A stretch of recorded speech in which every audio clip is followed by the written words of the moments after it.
Bismillahirrahmanirrahim. Assalamualaikum warahmatullahi wabarakatuh. Halo, perkenalkan nama saya Nazla Dwiyana Pahdi dengan NIM 66612300070. Pada kesempatan yang berharga ini, izinkan saya untuk mempresentasikan analisis matriks SWOT pada Dinas Sosial Kota Serang, Banten. Presentasi ini bertujuan untuk memberikan gambaran menyeluruh mengenai potensi kekuatan, kelemahan, peluang, serta tantangan yang dihadapi sekaligus menawarkan solusi strategis untuk mendukung visi misi Dinas Sosial Kota Serang, Banten. Semoga apa yang saya sampaikan nanti dapat memberikan manfaat dan menjadi bahan diskusi untuk sama-sama meningkatkan kinerja pelayanan di Dinas Sosial Kota Serang, Banten. Selain itu, tujuan saya membuat presentasi pada kali ini untuk memenuhi tugas ujian akhir semester pada mata kuliah manajemen strategi. Yang pertama ada Strengths and Opportunities. Dalam Strengths and Opportunities itu, strategi yang pertama ada mengadakan kampanye atau penyuluhan bersama pihak swasta tentang kesadaran sosial. Dalam hal ini ialah edukasi mengenai masalah sosial kemiskinan sekaligus untuk menarik partisipasi masyarakat di setiap kampung atau lingkungan rumah dalam kegiatan sosial. Hal ini menimbulkan bobot sebesar 0,6, rating 3, dan skor 1,8. Selanjutnya yaitu mengembangkan program berbasis teknologi digital mengenai integrasi data melalui platform aplikasi di mobile big data dengan dukungan dari mitra swasta untuk mempercepat penyaluran bantuan. Big data ini memungkinkan pengolahan data dari berbagai sumber seperti data geografis, demografis, dan analisis secara real time. Kewenangan utama untuk mengakses platform tetap pada kewenangan dinas sosial. Hal ini menimbulkan bobot sebesar 0,4, rating 3, dan skor 1,2. Dengan total yaitu dari total bobot sebanyak 1 dan total skor sebanyak 3. Yang kedua ada Weakness and Opportunities. Bagian kedua ini, strategi yang pertamanya yaitu bekerja sama dengan pihak swasta untuk mengadopsi sistem digital berupa data masyarakat miskin terintegrasi dengan mengurangi prosedur manual yang lambat dengan sistem yang lebih transparan dan efisien, sehingga menyederhanakan proses birokrasi penyaluran bantuan dan meningkatkan transparansi. Hal ini menimbulkan bobot sebesar 0,7, rating 5, dan skor sebesar 3,5. Lalu yang kedua yaitu mengadakan pelatihan rutin untuk staf agar lebih terampil dalam menangani pengelolaan bantuan melalui bank untuk menghindari hambatan dalam melayani masyarakat miskin yang terus meningkat.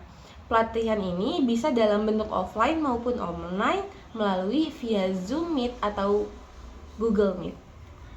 Hal ini menimbulkan bobot sebesar 0,3, rating sebesar 4, dan skor sebesar 1,2. Total dari bobot yaitu sebesar 1 dan total dari skor sebesar 4,7. Yang ketiga ada Strengths and Threat. Nah, yang pertama ada mengadakan kegiatan kolaboratif berupa sosialisasi dengan komunitas lokal untuk menjangkau kelompok rendah secara lebih cepat dalam situasi darurat seperti organisasi masyarakat, lembaga swadaya masyarakat atau LSM, ataupun kelompok relawan yang sudah memiliki basis di wilayah Kota Serang serta implementasikan sistem pelaporan cepat berbasis komunitas seperti hotline, aplikasi mobile, atau grup media sosial khusus untuk melaporkan situasi darurat yang dialami kelompok rentan. Hal ini menimbulkan bobot sebesar 0,5 dengan rating sebesar 4, dan skor sebesar 2. Lalu yang kedua yaitu mengoptimalkan program-program bantuan sosial perlindungan anak dan lansia untuk fokus pada kelompok masyarakat rentan sebagai prioritas utama dengan cara menggunakan data terpadu kesejahteraan sosial atau DTKS yang selalu terintegrasi secara real time untuk memastikan program bantuan sosial difokuskan pada anak-anak terlantar, lansia tanpa keluarga, dan kelompok masyarakat lain yang paling membutuhkan, dan membangun pusat pelayanan sosial di lokasi strategis untuk memudahkan anak-anak dan lansia mengakses layanan bantuan. Hal ini menimbulkan bobot sebesar 0,5 dengan rating 4 dan skor sebesar 2. Total dari keduanya, yang pertama total dari bobot itu sebesar 1 dan total dari skor itu sebesar 4. Yang terakhir ada weakness and threat.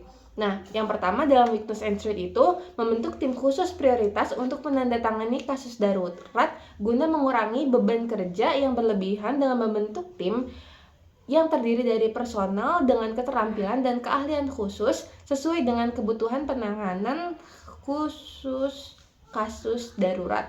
Nah, tim ini tuh bisa terdiri dari pekerja sosial, ahli psikologis, tenaga medis, atau relawan, dan melakukan pemetaan serta penjadwalan, yaitu mengelola beban kerja di dinas sosial dengan membuat jadwal kerja yang fleksibel yang memungkinkan staf reguler ini tetap fokus pada tugas normal, sementara tim darurat menangani kasus-kasus yang mendesak.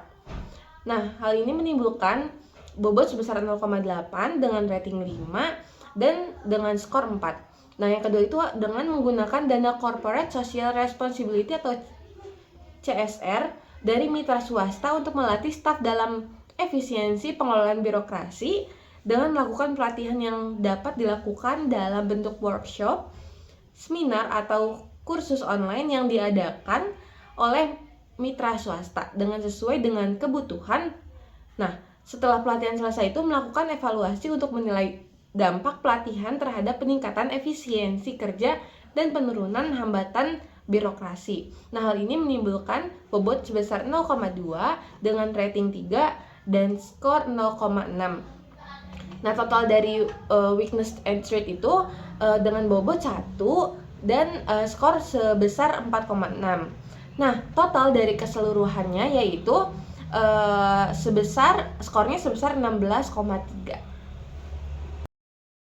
Mungkin cukup sekian yang dapat saya sampaikan. Mohon maaf atas kurang dan lebihnya.